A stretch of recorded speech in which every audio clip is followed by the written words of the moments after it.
Hey guys, my name is Nick and welcome back to the channel. And if you're living under a rock and you don't know 9th edition is coming, then get out from underneath your rock. But the big news, over the last 24 hours, the points have been leaked from the new chapter approved 2020. So we can now start to take a bit more of an in-depth look at our armies, how many models we're going to be able to get into our old 2,000 points or whatever points limit you play. And we can now take that deeper look into the movers and the shakers of 9th edition. As usual on this channel, I'm going to be focusing on the armies that I collect. I'm not going to be going through every single faction, looking at all the winners and the losers.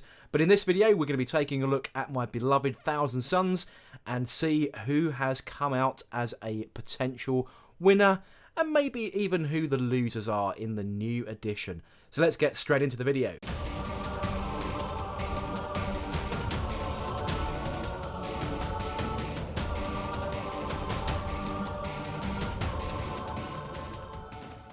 So over the last 24 hours then, it would appear that Games Workshop have sent out soft copies of the chapter approved 2020 to playtesters and influencers out there with far bigger channels than me. And of course, they've gone and leaked it all over the internet. So credit due to Striking Scorpion 82, for example, who's done a video walkthrough of pretty much everything we need to know.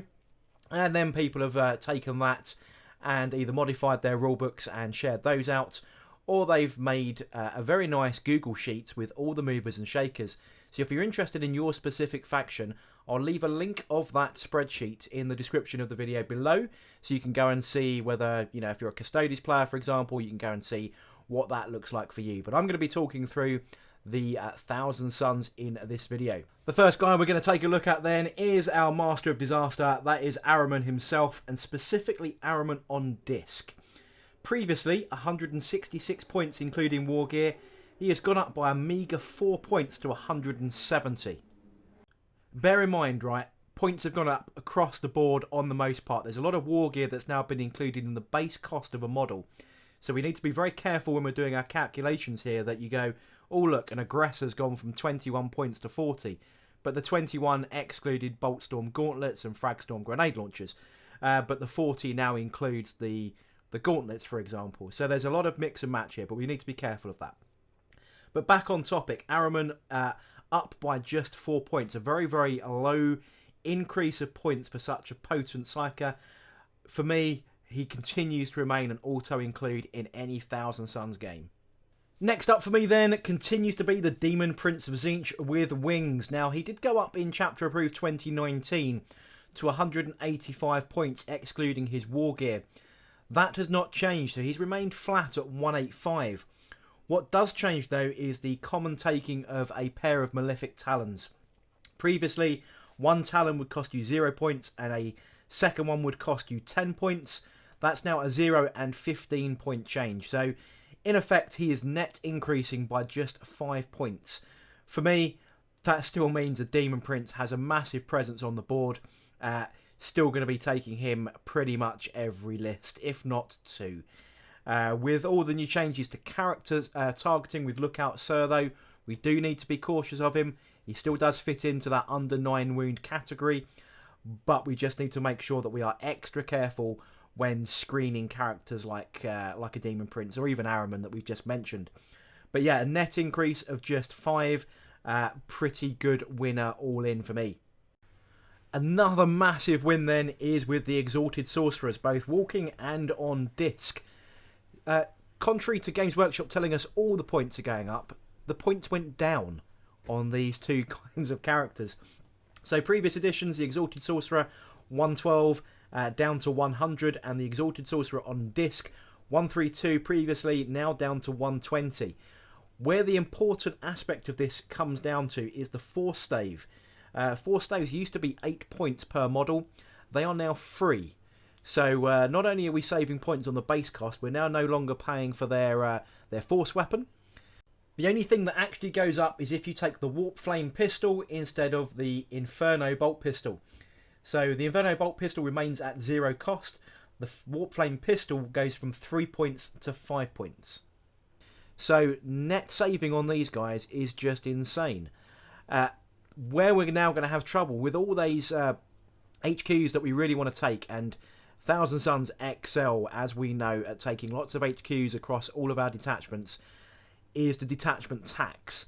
So where we've now got to spend command points to take additional detachments, we now can't take as many characters without spending a lot of CP to open up the additional detachments.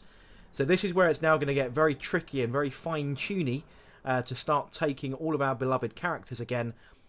But equally, these are now just savagely good for their points. Next up then, I want to move into the troops choices, and I want to talk about Rubric Marines because they are still quite expensive. But that said, they've only gone up from 16 points to 18 points, and their weapons, you know, their Inferno bolt guns are still free. So 18 points for your basic Marine. That is now 2 points cheaper than an Intercessor, which is a good start.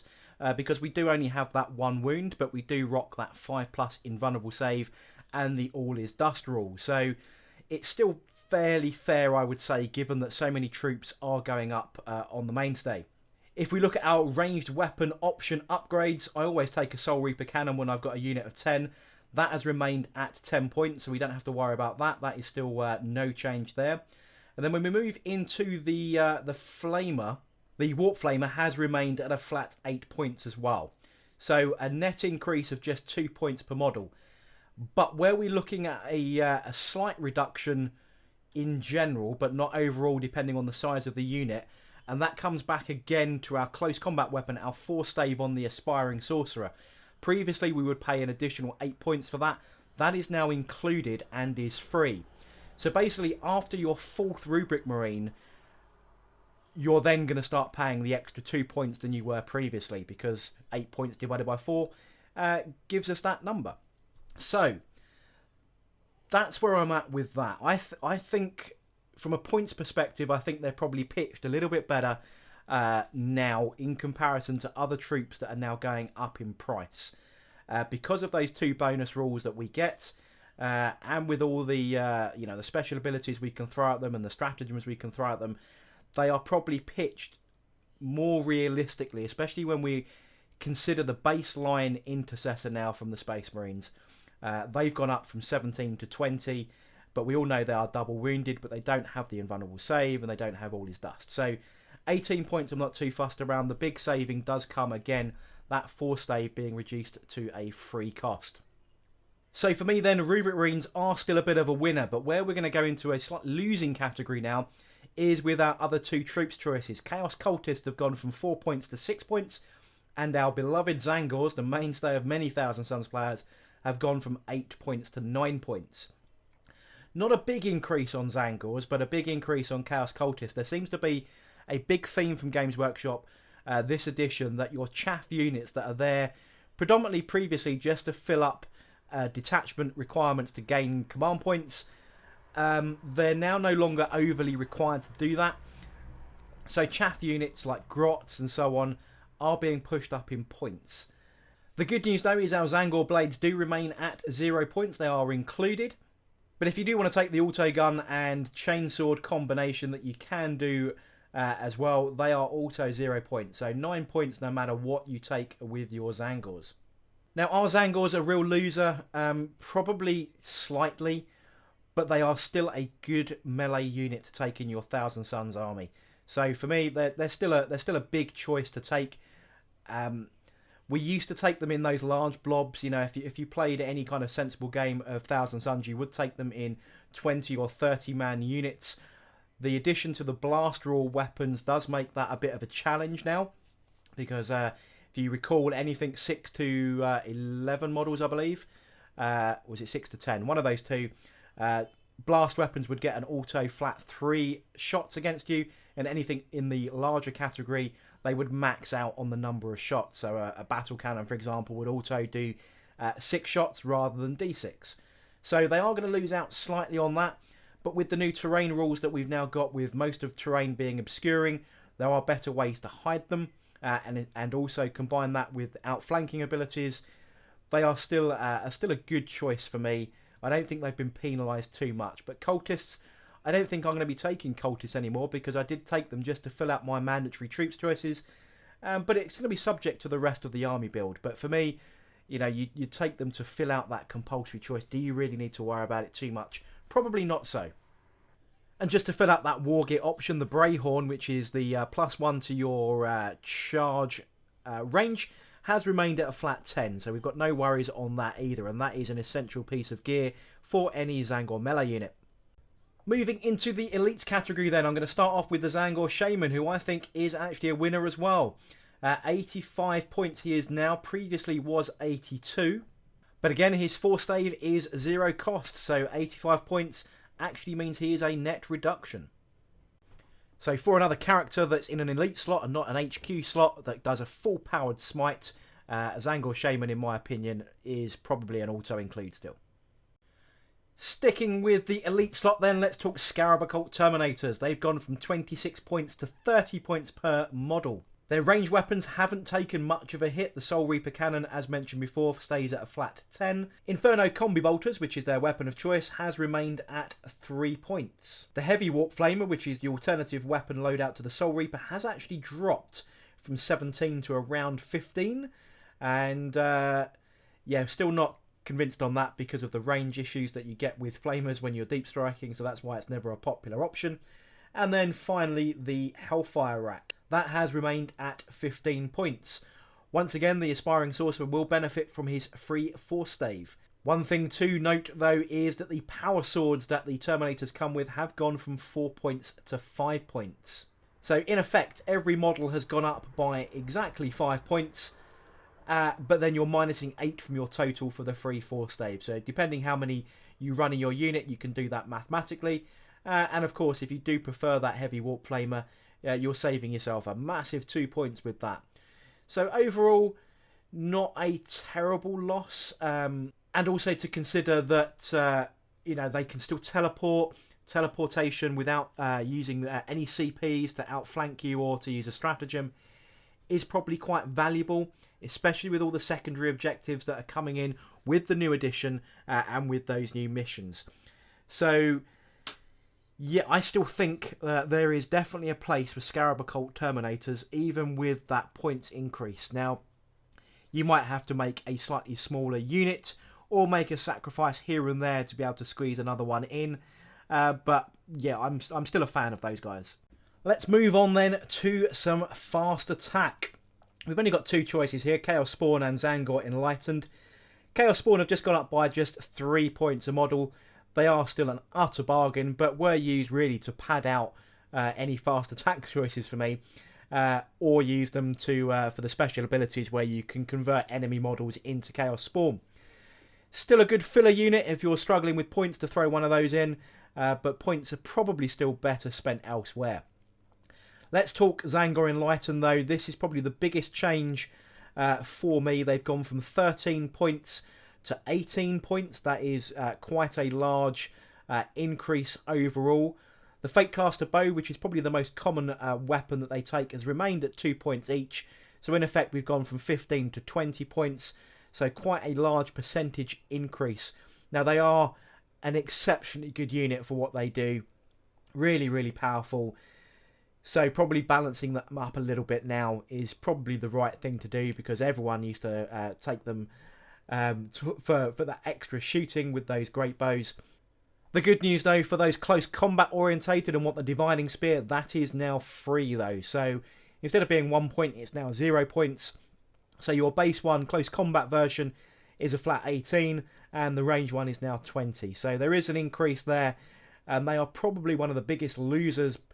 When we say losers, you know, the most rebalanced unit in the Thousand Suns for me. Does that mean there is not a place in the army for them? Probably to the contrary. Again, benefiting from the new outflank rules, the new obscuring terrain rules, secondary objective grabbing, and so on. They are exceptionally mobile. They're still pretty tough. The double wounds and the 5+ invulnerable save, they're still pretty damn good stock without any kind of buffs put on them. So hopefully they won't get shot off the board as quickly and you can get them into the right position.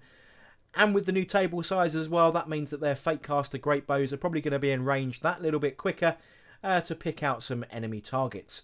So for me, probably still going to be a place in my army it seems to so far that everything's got a place in my army.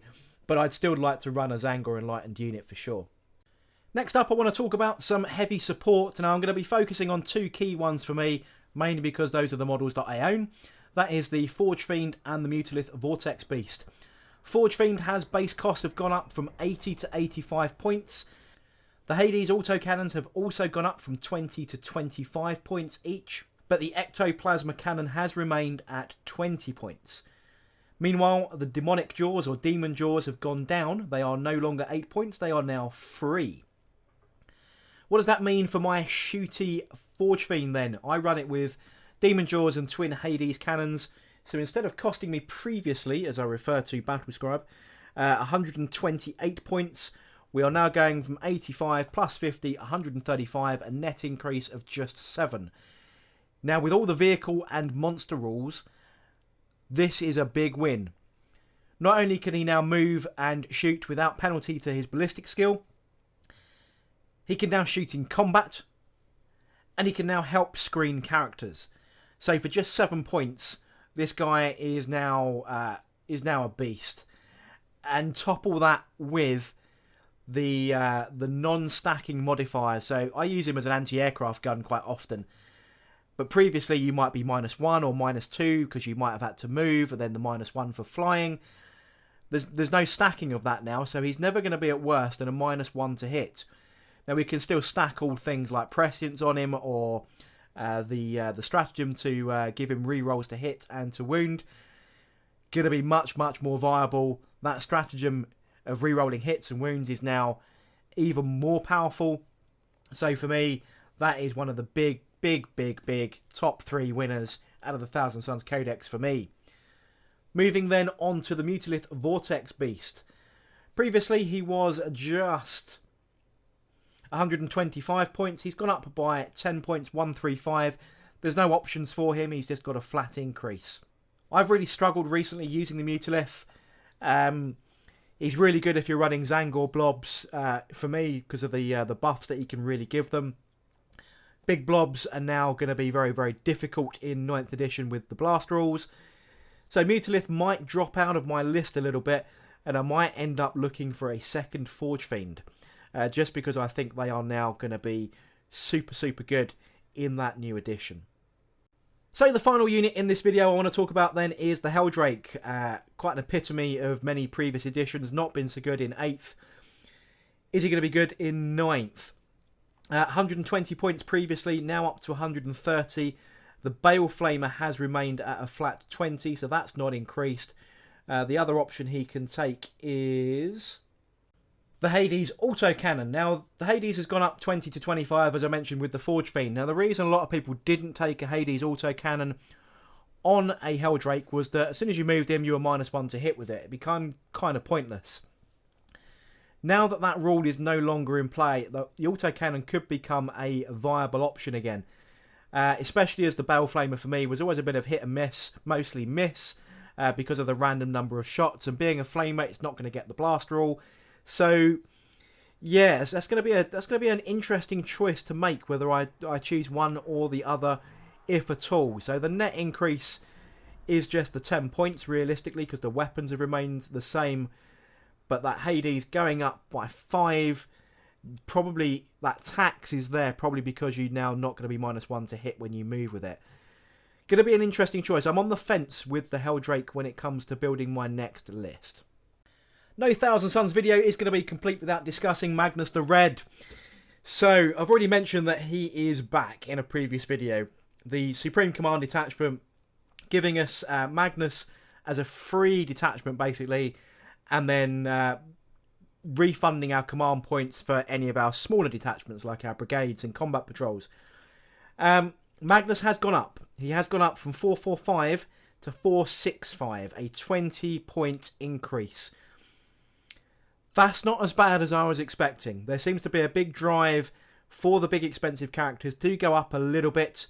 If you were under 400 points, you were pushed towards 400. If you were over 400, you kind of had a 15-20 point increase. I'm not sure how this is going to fit until I start list crafting and starting to work out what I want in from this video, you've seen I've wanted a lot in my army from this video. And is there a place for Magnus? It's almost like I want to kind of build 2 or 3 different lists, which is probably something I'm going to do and go through a little bit of list building once we've got all of our full missions out, because I might tweak based on the type of mission. Whether there's a Magnus list, an Araman kind of list with lots of other cool stuff, even a Zangor heavy list, just to see what that looks like. So I might have a little play around, and then maybe a 4th list where we throw in some demons. Now I'm going to be covering demons probably in another video, but these take so damn long to make that might not be for a few days yet.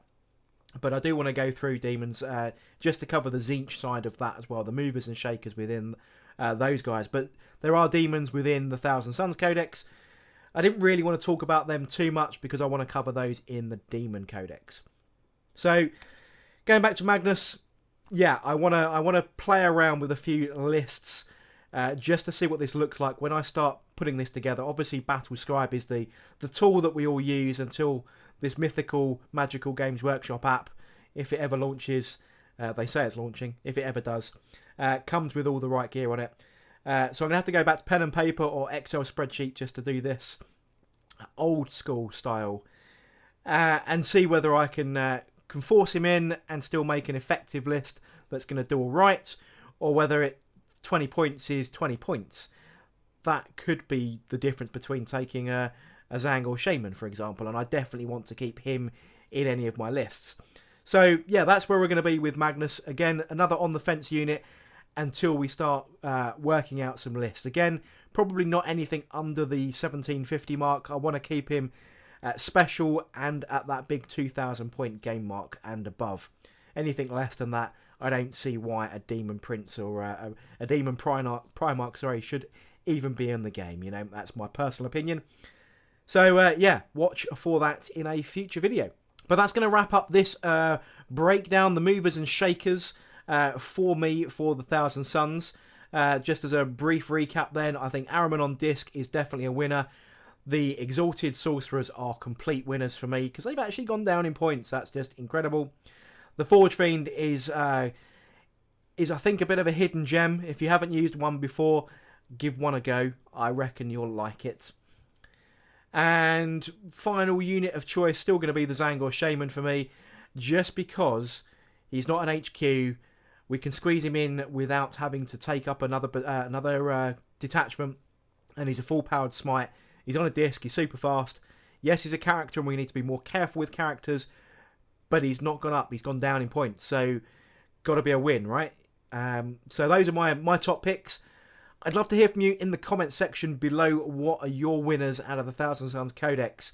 Am I on the money? Am I miles off? Let me know in that comment section below. But I hope you enjoyed this video. If you did, don't forget to like, comment and subscribe, and I shall catch you guys on the next video.